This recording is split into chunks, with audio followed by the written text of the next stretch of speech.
Russian military patrols secure what are described as 2 humanitarian corridors, which Moscow says will allow people, mainly women and children living in the Rukban refugee camp, to leave.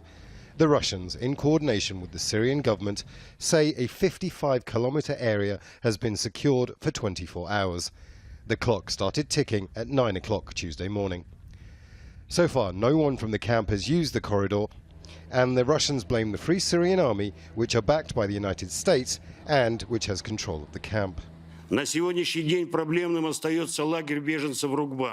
Under these circumstances, the Syrian government, with assistance from Russia, made the unprecedented decision to open 2 humanitarian corridors to ensure the exit of internally displaced people from this camp to chosen places of residence.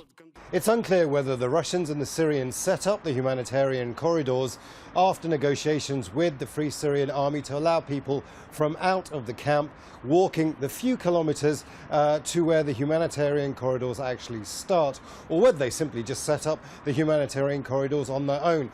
Now, the situation within the camp itself is incredibly dire. They were only able to get a first shipment, the first in a few months, of aid to the camp a few days ago, and many women and children who are the main residents of that camp are absolutely desperate.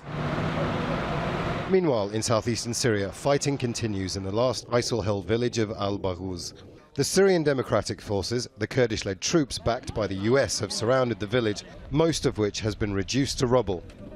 Inside, around 200 villagers are being held hostage by ISIL in tents. Many of them are apparently being actively prevented from leaving by ISIL and continue to be subjected to intensified air and ground-based strikes by the US-led coalition forces and their SDF allies on the ground.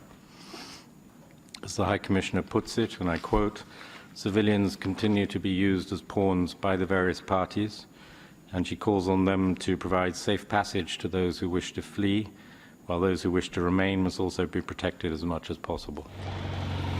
ISIL fighters, according to the SDF, have dug tunnels beneath the village and are hiding there, slowing the fight down and stopping the SDF from declaring the end of ISIL's enclave in Syria. Imran Khan, Al Jazeera, Gaziantep.